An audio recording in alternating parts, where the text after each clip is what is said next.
So let's get into the fantasy forecast for week number 8. Fantasy forecast. All right, guys. This is it, right? The Dolphins, their trip to the Super Bowl is punched with Dan Campbell. And it's happening tonight, right? They win the game? I think they run the table, right? What's funny about you saying that is, in my head, I literally saw Dan Campbell punching something instead of a hole punch, as I'm sure you were alluding to. Oh, yeah, punching their ticket. You saw him. Yeah, I saw Dan Campbell punching the Super Bowl in its super face. Here's one of the things that we have to realize with Miami. Miami, and I know this isn't specifically about this game, but with that question of are they for real in this change with the new head coach, or was it two easy matchups? Here's what I can tell you. They go from New England to Buffalo to Philly to Dallas with Tony Romo to the New York Jets. I mean, their schedule the rest of the way is not good. So I think that in a couple weeks we're going to be looking back and saying that it was a 2-week mirage. It's probably going to be in between. I think they're a decent team. They have a lot of talent, which was why everyone was frustrated with them not using Lamar Miller, with them not having a balanced game plan, and with their defense kind of stinking. Yeah, I was completely joking. I think they get crushed tonight by the Patriots. Really? I think it's close. Okay.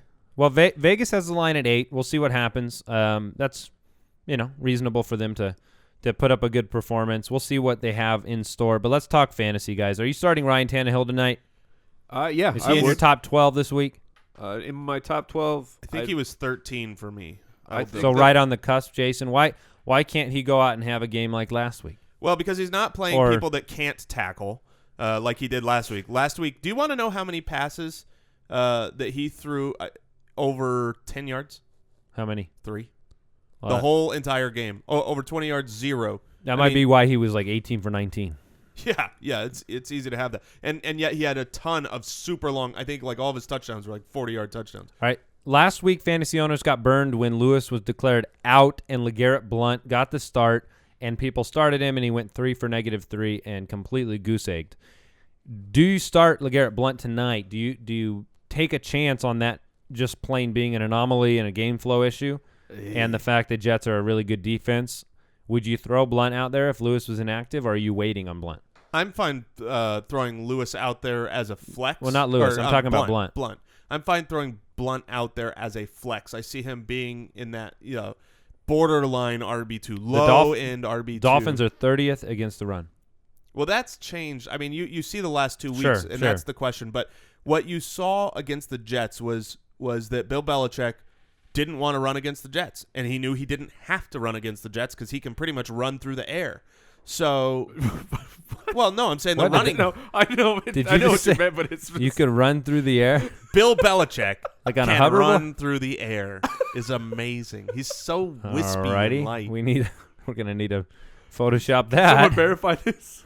But he's able to use the running game in the passing game and those quick screens. You guys know what I'm talking about. We what do. you mean is that they kind of accomplish Yes. part of their running game through the short passing game. Exactly, and that works better against the Jets. But he's going to be able to run, I believe, on the Dolphins. All right. So Legarrette Blount is fine as a flex. Gun to your head, you have to start one of these two guys. Who do you start, Danny Amendola or Brandon LaFell?